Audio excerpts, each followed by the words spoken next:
Well, hello, everybody. Welcome to the show. It is Beyond the Boxscore here on a Monday afternoon. For those of you watching on YouTube, later start time today. But that means more stats for you, advancier stats than ever before, as we will get into, really like a weird Jameis Winston trend that I pick up on. We're going to talk about the Browns wide receivers, the Colts wide receivers, the Ravens offense, the Giants offense with Tommy DeVito taking over for Daniel Jones, and more. What was the other topic that we had? Browns receivers, Colts receivers. Oh, the Bears offense. What did they do? What did the Bears offense do differently in week 11? They did something at one of the highest rates in the NFL last week or yesterday, something that they had one of the lowest rates in the NFL going into the week. So that could be an interesting trend, something that helps us for fantasy. Hey, Jacob, what's going on? Not much. How do I sound? I'm having some mic issues over here. Am I good now? Actually, like, it's as good as you've ever sounded. Yeah, Okay, this is the best you've ever sounded. Whatever you did with your mic has now been something you should lock in for the rest of the time. A comment here. Oh man, listen, man. Today. Yeah, what is this? I saw this comment too. Are you assuming you're talking about this one? Yeah, I hope. What is this? I so hope. Omar Fatu says, I so hope Dan and Jacob lane to Adam for his insane Josh Allen disrespect. I missed this earlier. What was it? You didn't miss anything. All I said is that I think Lamar Jackson should be the MVP, but we're going to talk about that later. Okay. That's what's so frustrating. I said Lamar Jackson should be the MVP. I laid out the case, and all of a sudden, that's insane. Insane Josh Allen disrespect. Give me a break. Welcome to the internet, my friend. Yeah, no. All right. Chargers 34, Bengals 27. What an awesome game this was. Yeah. The Bengals had the ball for 34-08. Chargers for 25-52. So keep that in mind. The Bengals are running so many plays the last 3 weeks, and it is just unlocking their offense. They've run 71, 75, and 78 plays in their last 3 games. They're killing it in time of possession. And Joe Burrow has scored 35 or more fantasy points in 3 straight games against the Raiders, the Ravens, and now the Chargers, who had the best defense in football, arguably. And honestly, like, their defense wasn't that bad. They great for a half or 2.5 quarters. But anyway, Dan, you want to start? What's your takeaway from the Chargers and the Bengals? Yeah, it's funny for me because I had a chance to before this matchup, because I was really looking forward to it, and it did pay off.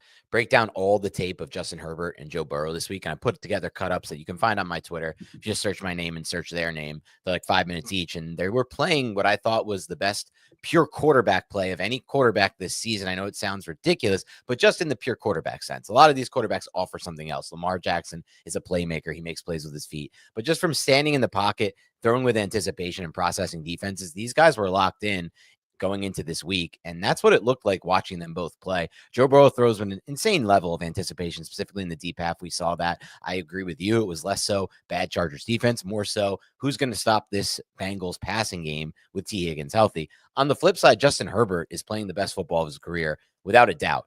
He's seeing the field completely differently in this system, and I don't really even love Roman so much as just like the impact that Harbaugh has had on him, and they finally let him go pass first in this game. The whole first half, there was a ton of play action on first down, taking shots, Justin Herbert fitting the ball into tight windows, throwing with anticipation as well. Just unbelievable arm talent too. They're utilizing the seam with Will Dissly. That was a great call by Jacob last week, that Dissly was going to be a big factor. And Dissly was probably a week winner for anyone who added him on waiver wire and put him in your tight end slot. I was one of them because I like the call.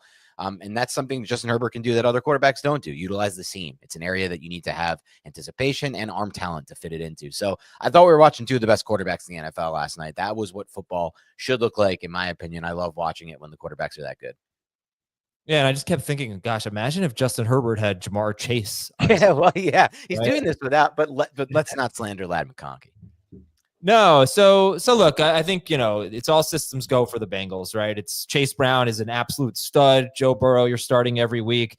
Jamar Chase and T. Higgins, you're starting every week. And, Mike Gesicki, you're not starting unless one of the wide receivers is out. The Bengals are easy. I could get into some of the numbers. I thought Jamar Chase with T. Higgins on or off the field, he has really like a slightly higher target per route run rate with Higgins off the field, but with him on the field, he is averaging 17.5 yards per target. With Higgins off the field, 8.9 yards per target. So probably fluky that it's that big of a gap, but he's almost double his yards per target. It's just wild. Anyway, so yeah, let's move on to the Chargers. And I guess it is McConkey. Let's start with the receivers, Jacob. And like, this is a great game for Lad McConkey, obviously. And he's having an encouraging season. You've laid out a lot of the numbers. You really like him. But just from a fantasy perspective, he still now has only 2 games with more than 67 yards, 4 games with more than 52 yards. He hasn't really been that great for fantasy. Do you think he will be a starter going forward? Yeah, I think with any discussion about the Chargers, you have to contextualize it with the way that the games have played out. The average over and under in their games before this game was 40. 40 is so low. So I'm talking about the Vegas projected combined points between the two teams in each game. The average for the Chargers through 10 weeks was 40 points. In week 11, there was only one game that had a lower projected over under than 40, for reference on how low that is. And over the next month, 5 weeks, we're going to see a lot of much higher over-unders. I think it was 47 or 48 points for the Chargers in this one. And we see that pan out with like 60 combined points almost between the two teams. And all of a sudden, Lad McConkey has a ton of volume stats. All of a sudden, this per route data that wasn't amounting to much over 23 dropbacks, when you extrapolate that over almost 40 dropbacks, it's massive because he's really, really good. He's really efficient at producing yardage. And yeah, the role was awesome. It kind of took a while. They were a little bit locked in on Disley early on, but he started locking in on McConkey, and it's just like, yeah, there were times, and this is my own bias because I love McConkey, where I'm like, he's open, he's wide open. Like, why are we going to QJ? But yeah, he had a 32% first read target rate in this game, which tied Quentin Johnston. A really encouraging game for Johnston, I felt like, from a volume standpoint. Yeah. He didn't necessarily convert on some of these contested catches, but they kept going back to him. So those two receivers tied for the highest first read target rate on the team. And in the second half, they each had a 40% first read target rate. So it was truly like completely locked in on those two. 80% of Justin Herbert's first read targets in the second half went to QJ or McConkey. So yeah, I think it's like wheels up. Sky's the limit for these guys. Like I was probably too low on Quentin Johnston. I had McConkey ranked ahead of CeeDee Lamb this week. And that's basically where I'm at over the next month. Maybe not so much against the Chiefs, but when they're in these projected shootouts, you're probably looking at him as a top 20 receiver almost every single week. And I'll say this about one more thing about this passing game. I took flack in the offseason, Adam, when I was on a couple of our shows before the season, and I was a fan of Justin Herbert in fantasy because my whole case was, I understand that the volume could be down, or they're projected. They're not supposed to throw the ball. But when you have a quarterback this good and you have a coach like Jim Harbaugh, eventually they're going to realize that passing the ball is their best way to score. And they're going to be efficient enough, just like they were with Colin Kaepernick. And in a lot of ways, I'm sorry, did you have something, Jacob? I buried the lead. And I just wanted to bring it up because you're hitting on it right now. 10% pass rate over expectation for the Chargers this week. That was the highest of any team in football. We had seen that rate be positive for 3 straight weeks, week 7 through 9. And then Gus Edwards came back and it was negative last week. But this week it was much, much higher. So that's based on the circumstances of each individual play, like how likely were they to pass? They were doing it 10% more than what the expectation would be on those plays. They were passing relative to expectations more than any team in the NFL this week. And it's just like, yeah, look at the team. Look at Justin Herbert. Look at how well the passing game is working. And that's just really exciting to see them continue to lean into that more and more. Efficiency can make up for volume. Justin Herbert, in addition to everything he's done as a passer, and we talked about this a lot with Jamie on the second Beyond the Box Score last week, using Quentin Johnson on those rail routes, just having Quentin Johnson be that big play threat. And then with McConkey, it's just a matter of he won on so many routes at Georgia. You can see Carson Beck with McConkey and Bowers and Carson Beck without Bowers to kind of know what kind of impact they had on that offense. But he won on those routes with his separation at the top of routes.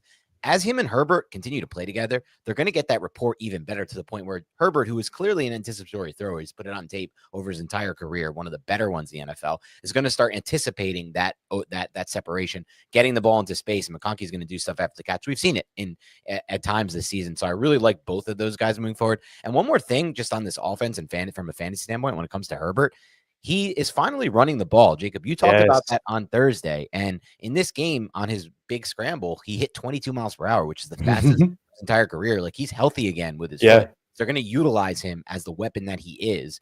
And it was always underrated. He was a good runner at Oregon. That was a terrible system for him as a passer, but it was a good system for him as a runner. So if you add that factor in as well, like, you talk a lot, Adam, about that glob of quarterbacks and where like some of these guys fit in. I think he's above the glob. I really do think Herbert in these games that Jacob is talking about with the projected point totals, not the Chiefs game, but in some of these other, in the rest of these games, is a locked in QB1, and I would put him in the top 8. Yeah, his scramble rate from the week 5 buy on is higher than Kyler Murray's. On a per dropback basis, he's scrambling more than Kyler Murray. Like it's really not just a few here and there. Like he's been doing it pretty consistently. And then we also see the design run at the goal line last week. Yeah. I think there is rushing upside. Yeah, I mean, I think he's in the glob, the blob, whatever it is, because if you look at Herbert's game log, I mean, let's just start at week 6. They have a week 5 bye, and beginning in week 6, they decided they were going to throw the ball more. He didn't have more than 27 pass attempts in any of his first 4 games. Since then, 34, 39, 32, 27, 18, and 36 pass attempts. So if we just use week 6 as, okay, we're finally going to open up the offense and throw the football. Bad game, average games against Denver and Arizona. 16 points against Denver, 15 points at Arizona, both on the road. Those are his toughest matchups by far in this stretch. New Orleans is horrible, 28 points. Cleveland, they're not a good defense anymore. They just haven't been. 23.5 points. Tennessee, not that good. He only threw 18 passes. He had a rushing touchdown, 21.8 points. Cincinnati, they came into the game giving up the 5th most points to quarterbacks. They can't defend the pass at all, 28.4 points per game. So it doesn't really matter because 3 of his next 4 opponents are Baltimore, Atlanta, and Tampa Bay. Like he is going to kill those teams. Right. So it's really just semantics. He is a must start going forward because his schedule and the way he's playing make him. He's playing. He's locked in a different level than he was in week 6 or whatever. Dobbins, let's finish up with Dobbins here because he had the big run at the end of the game, and then they were using Haskins near the goal line for 2 straight carries. I think that's a thing now. Yeah, but then they were like, screw this, let's use Dobbins, like what we saw with Algier and Bijan a couple of weeks ago, right? Dobbins gets 1 touchdown there, and then he gets the long touchdown at the end of the game, and now he has had, so going into the game, I said Dobbins had 5 carries of 20 or more yards, but 3 of them came in the first 2 games of the season. So he really hadn't been explosive in a while.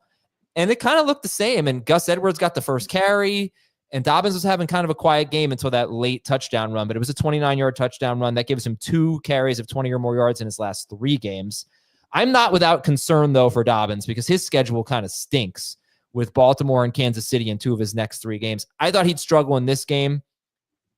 I won't call it lucky, but they were fortunate, right? Like he was fortunate to have that long run at the end of the game. He only had 1 catch. I see him as less than a must start, mostly because of Baltimore and Kansas City in the next 3 weeks. Now, you guys probably, I'm assuming you feel the same way. Yeah, I do. I'm very nervous about him rest of the season. I have him in a bunch of leagues, so it's going to be interesting to see. Maybe the game script will help him in some of these with the higher point totals, but I'm curious about the usage of Haskins, and that's a former Harbaugh player at Michigan as well. And then this Quentin Johnston, dude, like 62% started, 2 catches, 48 yards, and a touchdown on 8 targets. He has 6 touchdowns on 37 targets. And like I went and I watched them, and most of his touchdowns are wide open. Yep. Well, that's what I was saying on the podcast last week with Jamie. Like that's how the way this offense is set up. He's run on those rail routes where like he's going to get open a lot on those because there's so much attention focus. And I don't know if you remember this from watching them, Adam, but how many did you watch from the end zone angle or the sideline? If you watch from the end zone angle, a lot of these are not the play side. So it's the back side of play. So Herbert's looking to the play side, and he's such a good quarterback at this point that he's able to process and come off to the backside where Johnson's open. He just hits him. Herbert had a really low first read target rate this week. And I think that just speaks to like how well he was processing things like you said. So, All right. Good stuff. All right. So Beyond the Box Score today and Thursdays as well. You can hear that. And you can watch that youtube.com/fantasyfootball today. If you don't see it live in the live tab, just hit the videos tab and you can find that. We're going to take a break. When we come back, we'll give you your news and notes. Before we do that, though, if you have not signed up for BetMGM yet, use the bonus code FANTASY, and you're going to get up to a $1,500 first bet offer on your first wager with BetMGM. Download the BetMGM app and sign up and use the bonus code FANTASY. Deposit at least $10 and place your first wager on any game, and you'll receive up to $1,500 in bonus bets if your bet loses. Just make sure you use the bonus code FANTASY when you sign up. We'll be right back on Fantasy Football Today. Historic rivals with unforgettable seasons meet in a game of honor. The Army-Navy game presented by USAA, December 14th on CBS. Okay, so if you guys are voting today, who's your MVP?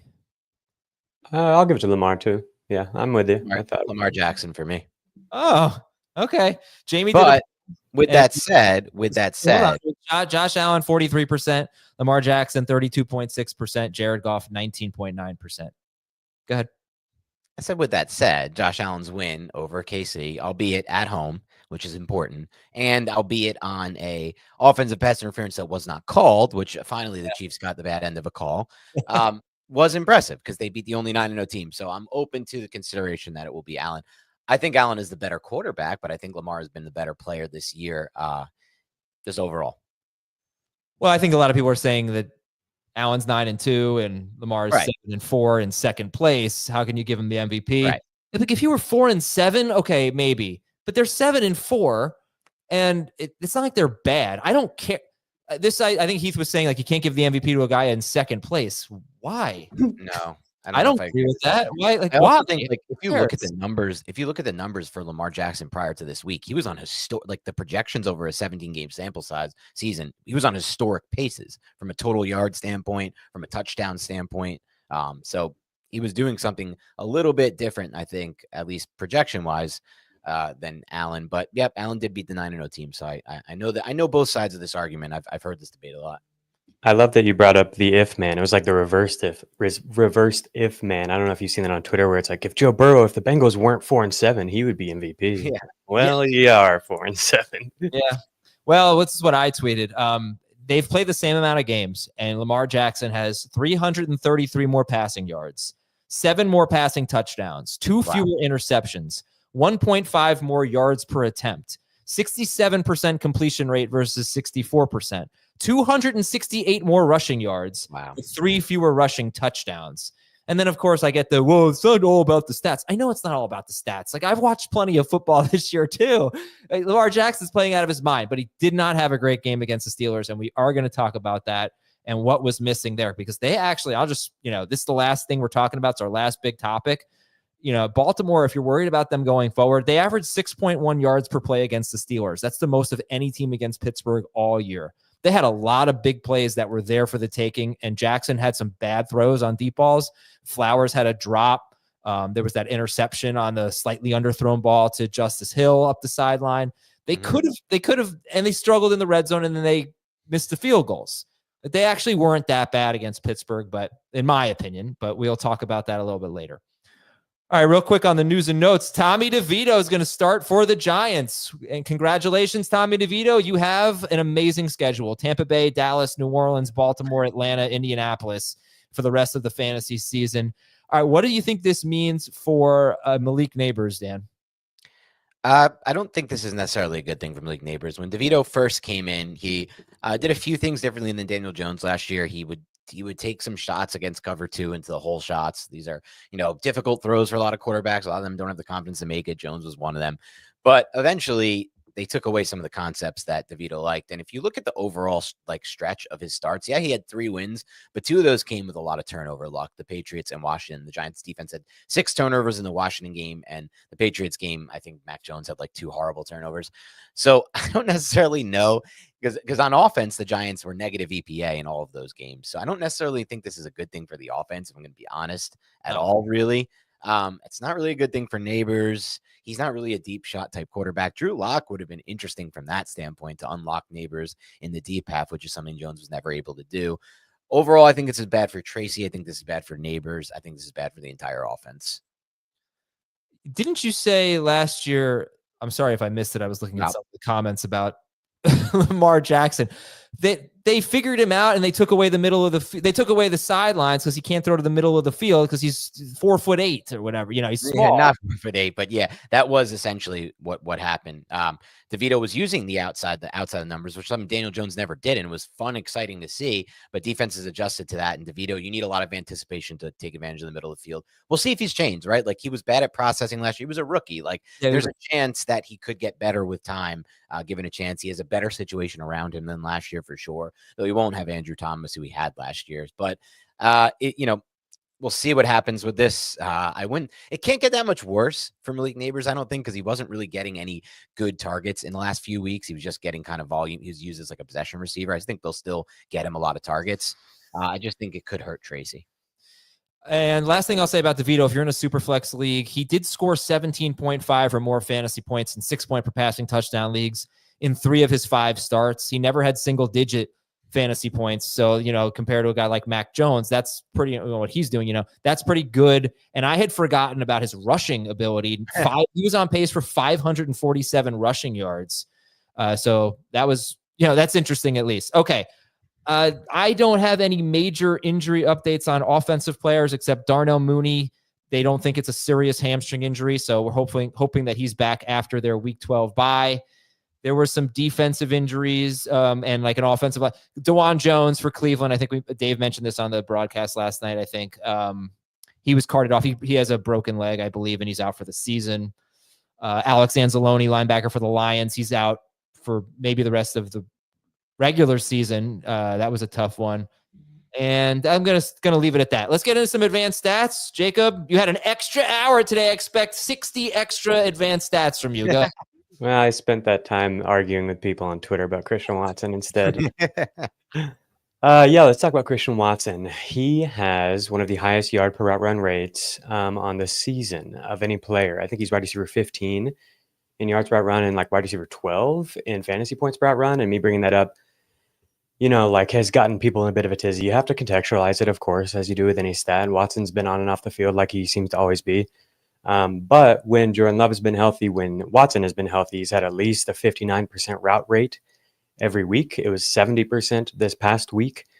He's clearly playing ahead of Dontavian Wicks. So it's not like this is Tutu Atwell or something where it's like a player putting up crazy efficiency stats in a bit role where they come in and do something where the offense is designing them a look and then they go off the field after that. And so their per route data is really inflated. After this game, 150 yards for Watson this past week, by the way. It kind of flew under the radar. After this game, his yard per route run rate is above 2 for his career, which is elite. So this isn't to say that Watson is an elite player or anything like that, but he is an elite efficiency producer, or a very close to elite efficiency producer, and it's been that way from the outset since he's entered the NFL. And he continues to get opportunities, even though he's continued to be unreliable, whether that's health or coming down with 50-50 plays and all this stuff. He continues to get on the field and get used a lot. He tied Jaden Reed for the team lead in first read target rate this week. He's clearly an important part of what Green Bay wants to do. And we've outlined this as well when we look ahead at the schedules. After this Chicago matchup, Green Bay has a string of like 4 or 5 straight potential shootouts to close out the season. And so I think Watson is somebody who is really interesting. Like this week, the passing numbers and just the offensive numbers as a whole were really low because the Packers only ran 43 plays. That was the lowest of any team. The Jaguars were the only other team below 50. And so I think it's really just kind of a strange week, and still Watson was really productive. And there's a lot of upside left. I would be targeting him and continuing to target Jaden Reed as well going forward. Yeah, Watson's only 52% roster. This is someone we talked about on the Beat the Waiver Wire show. Look, you got 6 teams on a bye. This is definitely someone that on any given week can give you a big performance. Mm-hmm. I just wish the ADOT were a little bit lower, but yeah, right. And it's funny because there's two indicators for me of it's going to be hard for this player to be really good, and that is ADOT of let's say 15 or higher, and slot rate of 70% or higher. Slot rate of 70% or higher. You know who that is? That's Josh Downs. That's Jaden Reed. And that's Ladd McConkey. And they're right around 70%. And I'm always willing to reevaluate all of my stances. Yeah, maybe Matt LaFleur is just a caveat for some of these. Maybe, but Reed is frustrating, right? Like Reed is having kind of a disappointing season. Yeah. But actually, there's something else to that. For McConkey and Reed to be in the slot that much, they still get downfield targets. Mm-hmm. That helps if you are in the slot that much. A lot of the times it means you're not playing all that much because you're only on 3 receiver sets. But if they get downfield targets, because like McConkey, if you're thinking of him as just this short area guy, and he's not at all. He's kind of got a higher ADOT for someone in the slot that much. But anyway, Yeah, I thought it was interesting because Jaden Reed played 57% of the snaps yesterday. That's his 5th game this season with a snap rate lower than 60%. His 3rd with Jordan Love. 2 of those were with Malik Willis. But he's obviously frustrating fantasy managers. Tough because they only threw 17 passes yesterday. Yeah, it's just been a really weird season for the Packers contextually with the quarterback injuries and then just stuff like this. I think there's a chance that it's about to just like the dam just breaks in a big way if we do get some shootouts over this next month. I think Jordan Love is a great buy low candidate because I don't know how low you guys like. He's so good, but I'd rather have him than Herbert. No. He doesn't offer the rushing is I guess the main thing. What's his like fantasy playoff schedule? Because it is if like Herbert might carry you to the playoffs and then give you like 9 points in the championship at New England. Problem, Seattle, home against New Orleans, at Minnesota. Yeah, that Minnesota game. But I mean, he had a huge game against Minnesota previously. Like if that gets into a shootout, Love could still have a huge game. But that is a tough matchup. He scored 22 points on 17 pass attempts against he had the most points of any quarterback against the Bears all year. Yeah. He was pressured on 50% of his dropbacks too. And they just kind of like, were like, all right, enough of this. We're just going to run the ball. All right, go ahead, Jacob. Sorry, you only talked about one guy. My bad. Go ahead. No, it's a good, there's a lot of interesting context to get into there. Jauan Jennings, we got to just keep bringing him up. We'll do it quickly here. 39% first read target rate last week. That was up to 45% in week 11. Of course, George Kittle missing the game probably influenced that, but it's just like, man, this guy is a monster. He had, I think, 7 of like 11 first downs for the 49ers in terms of converting passing first downs. Like you see like the one where he literally just like physicals his way through 3 people to get a first down. Like that's the thing. He's that dude. Like he's trustworthy and they're going to keep running things through him. I think when we've seen him be on the field, like and healthy, he's been the primary option and put up absolutely monster numbers. So yeah, the peripherals continue to look good for him. Like his yard per route run rate went up this week. That's crazy because it's been like all year we're like, it has to go down. The only players who are higher are Justin Jefferson and Nico Collins and AJ Brown. No, he's still there. He's still top 4. So Adam, are we willing to revisit the argument from last week? Is he a must-start player? Yeah. Yes. You'll take the L on that one? Thank you.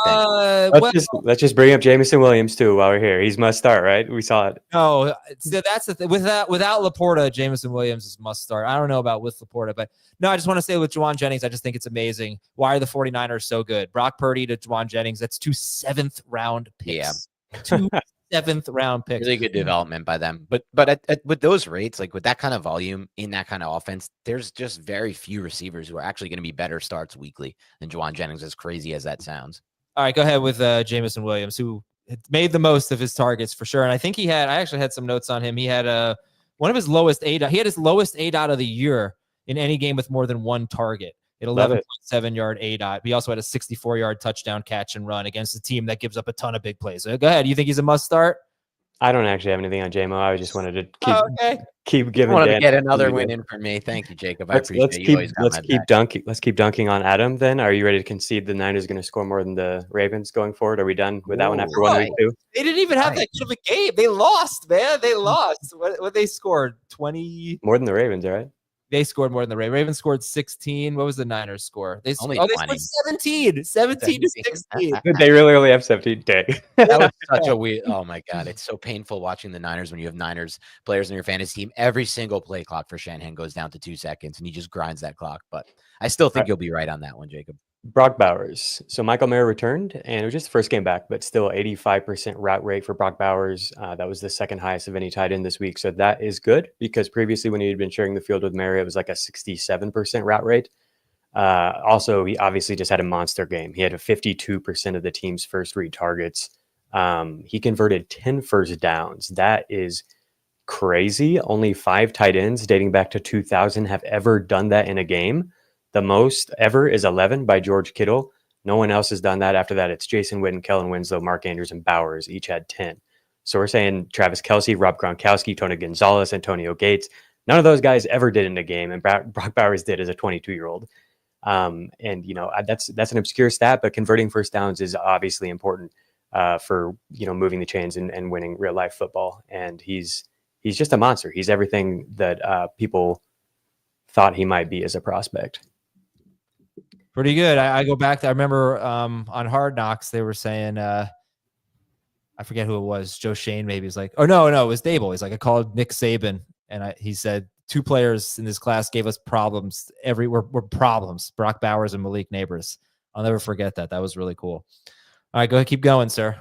Jackson Smith and Jigba, I just want to lay out a timeline here. So week 9, he hit a new career high with 42% first read target rate. Then they have their bye in week 10. Then DK Metcalf comes back. He had a 3-game absence, and that like culminated in the big week 9 game for JSN. In the first half of week 11, DK is back. They're like funneling everything through him. He had a 50% first read target rate in the first half, DK Metcalf. That resulted in 23 yards. He had a drop. It just wasn't really working. JSN only had 12% of the first read targets in the first half, caught all of them for 38 yards.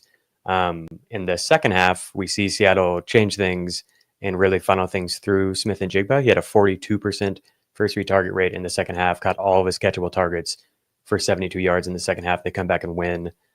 I think, it's just one game and you don't want to get carried away with just splitting things into halves and everything, but it seems like the momentum just continues to build for JSN and he just kind of keeps checking off things. And it's like, he might be doing the look at me, I'm the captain now thing, like it seems crazy to say anyone would do that to DK Metcalf, but I think Jason is really good. So this is another encouraging data point. Don't get carried away with it, but we're getting a few of them as the year goes on here.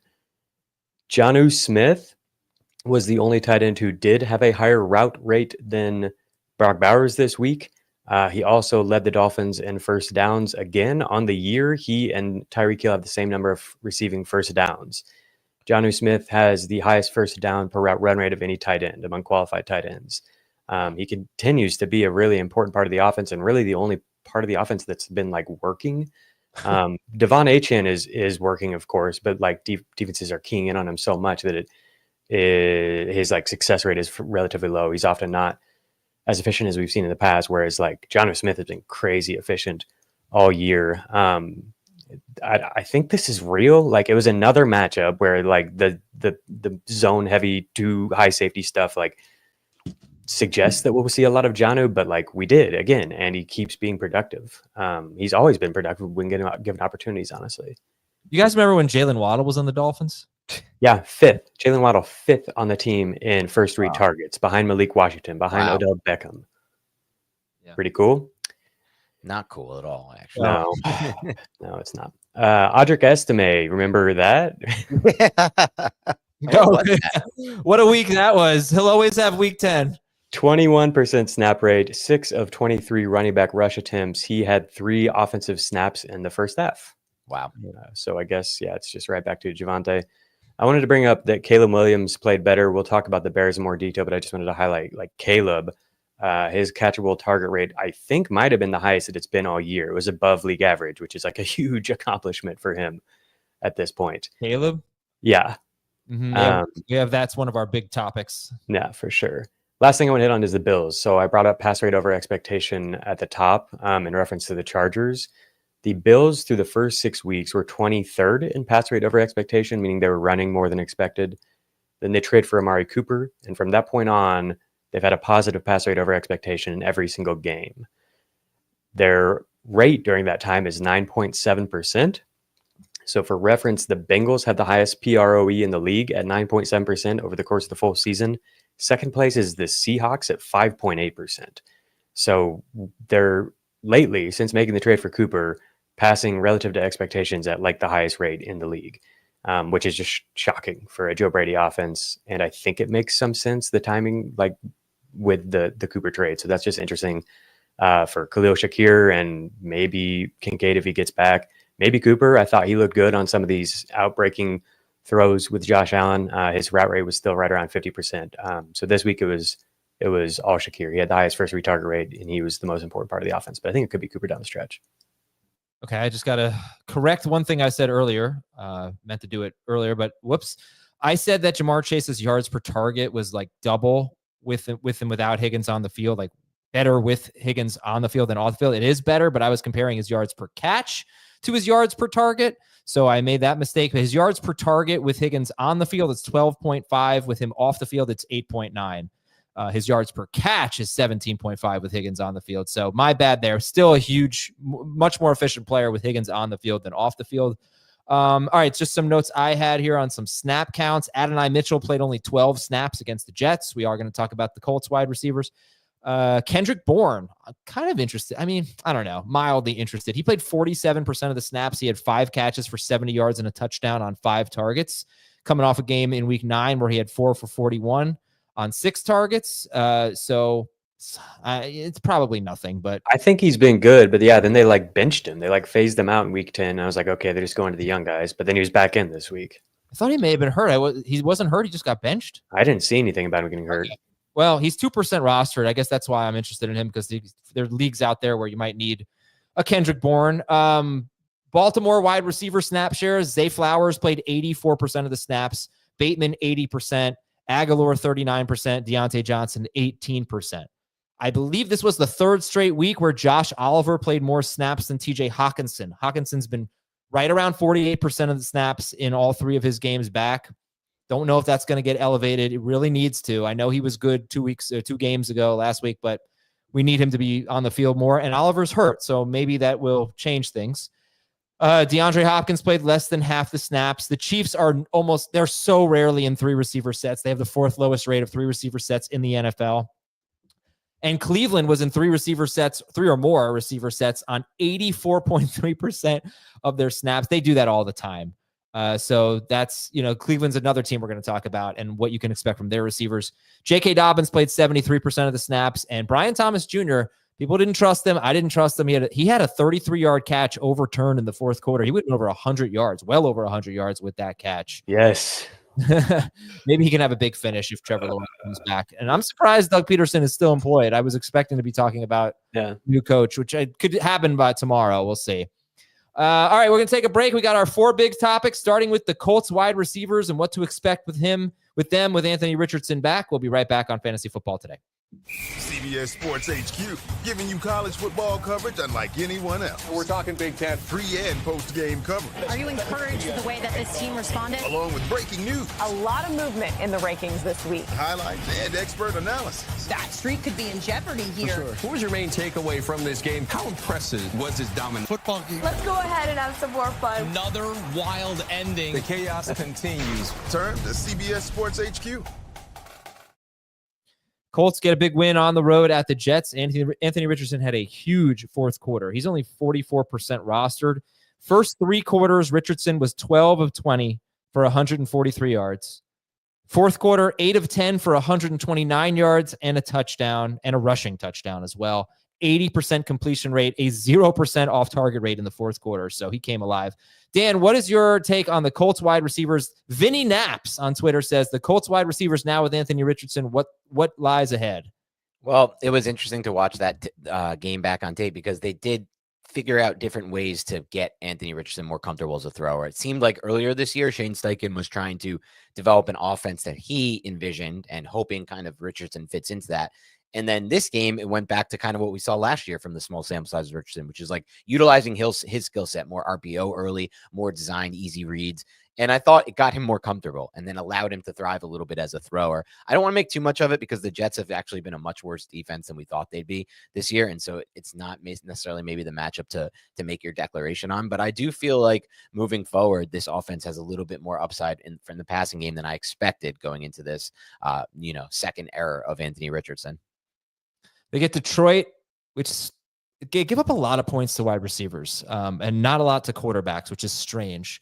And they're at New England after that, and then a bye. What do you think, Jacob? Can we trust Josh Downs or anyone else? Yeah, I think you can trust Josh Downs for sure. I just tweeted out the Colts. Anthony Richardson produced 213 catchable air yards this week, which is really high. Joe Burrow leads the league with 208 per game. So anybody can have a game where they go above 200, but still it's encouraging. Like I think that's got to be his highest mark on the year. And then Jameis Winston. I assume when you say Joe Burrow, yeah, you're not including Jameis Winston. 259 for Jameis Winston in his starts. We're gonna get to it. But yeah, I think 17 is what I said for Anthony Richardson, and that is good. He was pressured a ton, over 40%. Yeah, only Will Levis and Jordan Love were pressured at a higher rate in week 11. And still managed to have a good game. We saw the rushing as well, so super encouraging. I haven't watched it yet, but I'm going to. Yeah, I watched it live. Dan watched the tape. Richardson was definitely better. And I'm glad you said that because I was watching the game going, oh, wow, they're really, I use the word gimmicky. That sounds bad, but they were designing a lot of things to make it easy on Anthony Richardson. And they were doing it creatively and it was working. Right. Good for them. They were just out scheming the Jets. So I like that. That's a good point you brought up. And I'm seeing not a single scramble for Richardson. Is that possible? Were they all designed runs? I don't remember. The ones I saw were designed. I don't remember if there was a scramble though. Interesting. Yeah.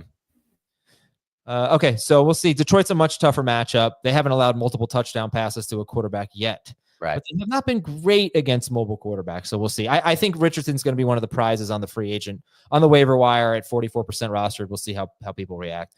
All right. Joey Taranto says, do we see any difference in the scheme or the personnel usage with the new Bears offensive coordinator? Oh, yeah.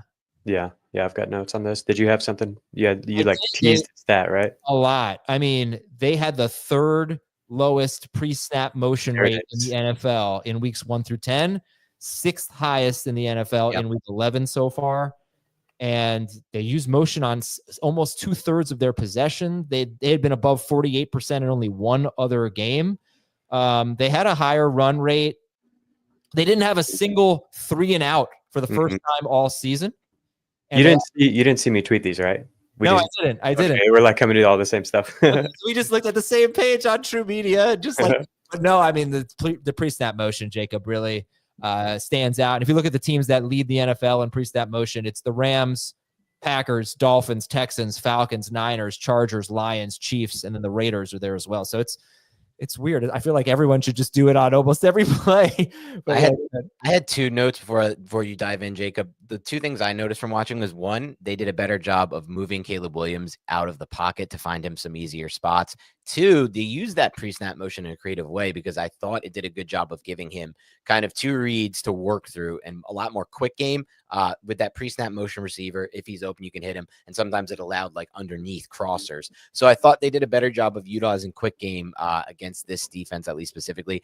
That was from that standpoint. But from the personnel standpoint, what I thought was interesting was they kind of they had a very expansive personnel usage under Shane Waldron. This is kind of what happened in Seattle too. Played a lot of players that probably shouldn't have been on the field, if we're going to be honest. And then in this game, the Bears got back to just a more what's the word I'm looking for? A funneled look they had 75 offensive snaps. 60 of them had Moore, Allen, Adunze, and Kmet on the field. So almost all. That's what you want. That's the best way to move your offense. You don't need to be mixing in all these tight ends and backs that aren't going to help you on any given snap like those guys could. So I thought that was really important. One final thing I thought was interesting just watching it, the different depth and the different ways they use DJ Moore. I'm a lot more excited about DJ Moore rest of season than I was prior to this, and probably wouldn't have been if Waldron was still the coordinator. So I think that could be a nice thing to look forward to as well there. 87% first read target rate for Caleb Williams this week was the second highest in the NFL. Going into this week, it was at 60.5%, which was the third lowest. And so, yeah, I think Shane Waldron, if I had to describe him, it's like galaxy brain. You watch him and there's just so many plays where it's how did you think this is going to work? And then there's other plays where it's well, that was cool. I've never really seen that in terms of the way they're moving things around and just kind of giving eye candy to the defense or whatever. But it's those are just kind of few and far between, and there's a lot of stuff that just doesn't work. Whereas this game, it felt way more simple, and that is borne out in basically every stat I've seen. So the first read target rate is huge. For the offense as a whole, and especially as it pertains to fantasy, it's really relevant that the 3 receiver set rate went way up. It was at 83% during the Shane Waldron era. That was at 69%. I think it was only above 80% one other time all year. So more 3 receiver sets means more opportunities for all 3 of those guys, which is good for fantasy, of course. Their success rate was the highest it's ever been. Their pre-snap motion we hit on, 3 and outs we hit on. Only 21% of their plays.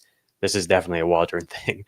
Only 21% of their plays resulted in no gain or negative yardage. Entering week 11, they had the 3rd highest rate at 37%. And so it was almost cut in half. And it's just yes, these negative plays, that's why we keep thinking why is Caleb always trying to play hero ball? And it's because he freaking has to, because we keep getting in these disadvantageous situations. Go ahead. Yeah. No, let's pour a little cold water here, right? Just to give the other side. They scored 19 points. Caleb did not throw a touchdown, and he was not really so good for the first 3 quarters. He kind of came alive, made 2 really good throws to Rome Odunze on the last drive, which should have been a game-winning drive. It had the field goal blocked. It's not like they exploded offensively here, and they think they had the ball for a ton of time, right? It just feels like there's hope. It feels like you look at this and you're like, okay, this could work maybe. Whereas before, it's like this season can't get over fast enough. Like this is unbelievably bad. Yeah, and I have more hope for Odunze too. I mean, he had 10 targets, and he also had there was like an overthrown ball. But basically, for intended for Odunze, could have had a bigger game. For Williams, I always look at the passes of 10 or more air yards. And in the first 3 quarters, he was 1 of 4 for 25 yards. In the fourth quarter, he was 4 of 5 for 66 yards. He did a similar thing against Washington, where he had a really good fourth quarter, and they should have won that game. They lost on the Hail Mary. He had a good fourth quarter, and they should have won this game, and he didn't follow it up. So I am encouraged, but I'm not like, because it's week 12 and there are all these teams on bye, that's going to make DJ Moore and Odunze, I think, starters for a lot of people. But I don't think we saw enough for me to be like, yeah, it's all systems go. It's certainly not. I don't know. Yeah, I don't think none of us think it's all systems go, but just I like the way Jacob termed it as there's some hope. A couple other things I just like. Not only how they utilize quick game, and that's kind of what led to what you said, Adam, more time of possession, but also some designed quarterback runs for Caleb Williams. That was something that I wasn't used to seeing. They used him on his own read. His scramble rate must have been up. I don't have the numbers in front of me. He had 5 scrambles, which was the highest in the league. It was tied with Purdy. So that's something that's going to happen as well. And that's good, because that's kind of goes back to the Richardson thing. These young quarterbacks, these rookie quarterbacks who haven't seen a lot at the NFL level, haven't been able to process much or reps to process much, if they're athletic like that, use them. Get your free yards while you can. And I think that's something we could see tick up too. Rest of season is rushing. Let me get your take on a couple of things. Someone yesterday said that I look like the kid from Elf, and I wanted I have to see the kid from Elf again to know. This guy? Where did I saw that on Twitter? Oh man. This guy? Go ahead, sorry. Yeah, I saw someone saying that Nick Sirianni looks like this guy. Oh yes, Isaac, a way to go is the hoodie. Yeah. So then, do you look like Nick Sirianni? Does Adam then look like Nick Sirianni? No, I don't think so. I don't really think Adam looks like this kid. Yeah, but then here's one. Hold on. I mean, they might weigh the same, but I don't think he looks like him. Zuhair says Adam's the kind of guy who locks the door when he's just washing his hands in a restroom. 100%. I don't even know if Adam does wash his hands in a public restroom. I think he has his own set of ways to clean his hands after going to the bathroom, 4 checks, if I go have my own personal washing, then I have an extra set of hand sanitizer, you know he is. If I go into a bathroom, I'll go in to just wash my hands. But obviously, this scenario was I didn't use the bathroom. I just went in to wash my hands. I don't usually lock the door because that's another thing that I have to touch. And my whole goal is to touch as few things as possible. True. If there are paper towels in the bathroom, I will use the paper towel to turn on the sink. I will lock the door. Actually, I'll use the paper towel to lock the door. I will use the paper. I will not put my hand. You do the paper towel thing? On everything, on the sink, on everything. Yeah. Oh my God. Yeah. I couldn't ever imagine living like that, where I have to paper towel up things. Yeah, no, crazy. It's not fun. All right, another Vinny here. He wants to know about the Browns wide receivers. And they're coming off a game where Jameis Winston threw for 395 yards on 46 pass attempts. Tillman had 8 targets. Elijah Moore had 8 targets. Jerry Jeudy had 11 targets. 2 of those guys were good. Tillman was bad. Jacob, do you have hope for and now we've got Steelers coming up. Do you have hope for the Browns wide receivers going forward? Not really, because of the matchups. I'm pretty worried that they're going to bench Jameis Winston at some point. We'll see on that, but if they're not winning, if it falls apart, I don't know, it's the Browns. They do dumb stuff all the time. Yeah, maybe. It seemed like they wanted to go to DTR originally when Watson went down. But yeah, as long as Winston's there, I think you can just throw a hope and a prayer out there and start these guys because the volume is so high. They're all in the top 10 in air yards every single week. So go for it. But you're going to have weeks like this with Tillman where it's, I think only a fourth of his air yards were catchable. In 3 games with Winston, he has 207 uncatchable air yards. So like Judy's had it better in that regard. Judy's uncatchable air yard number is 112. Judy has the highest catchable target rate on the team during those starts, other than Njoku, who has just such short targets. But yeah, with Winston, it's like unlike anything we are seeing in the NFL in terms of airing it out. And like, honestly, a lot of it is catchable, but on an individual player to player basis, it can be really volatile week to week. Cause like what we just saw with Tillman. Well, look, we laid it out a couple weeks ago, right? They're in 3 receiver sets all the time and they throw the ball all the time. The question is, are they going to throw the ball all the time against the Broncos and the Steelers? Those teams, they're both in the top half of the league in terms of pass attempts allowed per game. The last 3 opponents that Jameis Winston has faced rank very high, 1st, 8th, and 5th in pass attempts per game against. The next 3 opponents are just 2 teams. Pittsburgh's 10th and Denver's 13th in pass attempts against. So I do think they are going to throw the ball. They're number 1 in pass rate. They are just a throwing team. They more than any other team in football. So yeah, I actually kind of think these guys are going to be okay. I don't think you have to necessarily run away from them. The weird thing I noticed when I was watching the tape was like, man, Jameis Winston's throwing to the right a lot. Is this a trend? It is. Jameis Winston in week 11, he had 21 pass attempts to the right, 14 to the left, 9 over the middle. In 2023, he had 27 pass attempts to the right. He didn't have to throw a lot in 2023. 27 pass attempts to the right, 10 to the left, 10 to the middle. For this entire season, 62 to the right, 51 to the left, 30 over the middle. So he just throws right a lot. And Jerry Jeudy actually lines up on the right more than anyone else. Like it's like more kind of like 60-40. He's on the right and Tillman's on the left. So I just thought that was kind of weird. You want Beyond the Box Score? That's Beyond the Box Score for you. But I think they're going to be okay. I think in the last 3 games where he has started, where Winston started, I think 2 of the receivers have had a good game and 1 has had a bad game in like all 3 games. They just kind of take turns. Like, yeah. Elijah Moore was garbage last week. So Tillman was bad this week. And 3 games ago, Jerry Jeudy scored 2.8 fantasy points. They're basically like Calvin Ridley, but there's 3 of them on the same team. And it's just like, yeah, I don't know. You're just playing roulette. Yeah. There could be worse situations, though, with all those air yards. Like some of these offenses don't throw the ball. So it's at least you're getting the chance for, again, with these like back end flex plays, I'd rather get the chance in an offense that's going to throw the ball up. And I think Jameis is playing better than Will Levis on the Ridley thing. Yes.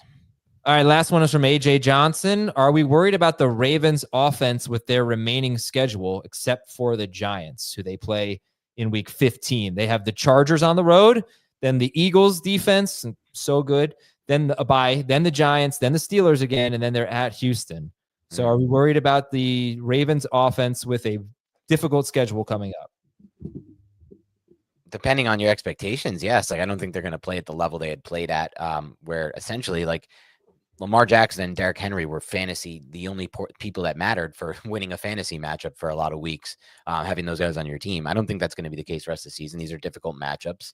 But ultimately, I still think they're going to be able to score a point. I don't think it's like we're worried about benching them, right? No, but you could maybe like trade them, like if Lamar still has this like massive cheat code perception, where it's like he has outscored the next highest quarterback by 50 points or whatever. You could turn that into, if you can turn that into that kind of value, that might make sense, because I don't think that's necessarily what you can expect rest of the season, especially when there's a week 14 bye. So like if you need to feel good about winning week 14 and heading into your bye or heading into the playoffs and all that, like I would definitely be interested in like a deal where you move from him to Allen or something, or I don't know if that people probably don't do like parallel swaps like that very often, but like him down to Jordan Love and then also get back a really good flex option or something. Yeah. But I to make the case for Jackson, scored 27 points at the Chiefs. They have a good defense. Scored 27.6 fantasy points against the Bills. They have a good defense. Scored 29.6 fantasy points on 19 pass attempts against the Denver Broncos.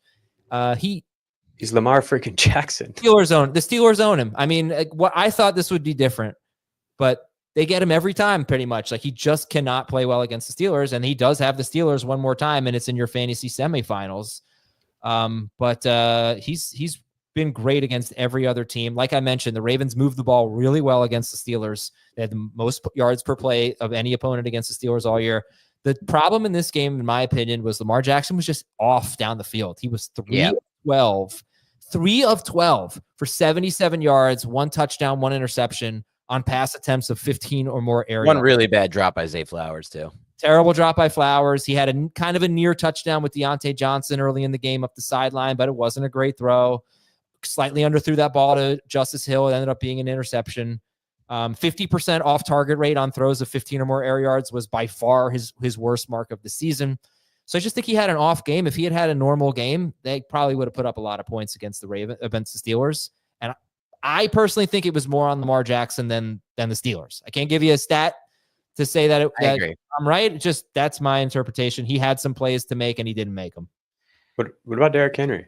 Derrick Henry or Chase Brown rest of the season? I'm still going to go Henry. Even with the bye? With the bye. Oh, yeah, because Bengals have a bye this week. Oh, okay, nice. Henry has scored fewer than 15 fantasy points in PPR in 4 of his last 5 games. I came into this day, side note, knowing I was having a bad hair day, boys, but how you know it for sure it's bad. Oh, it's bad. I see it. But you know for sure when you see one commenter say, is Dan's hair painted on? That hair is what? Something about this. Is it painted on? Is he Carlos Boozer in here? My Boozer in there. You look fine there. When you ran it back. No, I need a haircut again. It's coming to that point again. What a comment. It was a great comment. Good job.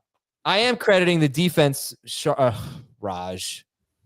Raj, I am why don't you listen to the words I say? I am crediting the defense. I said the Steelers own him. What is with you internet trolls? Like, you just live for this stuff, and congratulations, you got under my skin. I went 55 minutes ignoring this guy. Yes, I'm crediting the D. They did a great job, but you go watch the tape, bud. Nobody gets under Adam's skin quite like Raj. He's a jerk. The guy is really good at it. Just every day, he just gets call on him a jerk. He knows he's a jerk. He's not telling anything he doesn't know. But listen, go watch. I invite anyone. Go watch if you can filter it out. I don't know if you can. 15 plus air yard pass attempts for Lamar Jackson. He really struggled. He was just way off on a lot of them. And then there was the Zay Flowers drop. But the plays were there to be made. I said, in my opinion, that was more on Lamar Jackson than Pittsburgh. Pittsburgh still did, obviously, a very good job because I said 6.1 yards per play for the Ravens. That's the most against Pittsburgh, but that's also well under. They averaged 7 yards per play for the season, which is the most in football. So obviously, Pittsburgh did a very good job. A little bit of context there, you troll. All right. We are out of here. The jerk store called, Raj. They are. They're running out of you. Yeah, I agree. They are. Okay, so anyway, we're done for the day. Thank you all for listening and watching. And we will talk to you tomorrow with the waiver wire. It should be actually a pretty interesting waiver wire show. Yeah. You're going to need a lot of help. Hopefully you got ahead of the game. For Jacob and Dan and Thomas, I'm Adam, the kid from Elf. We will talk to you tomorrow.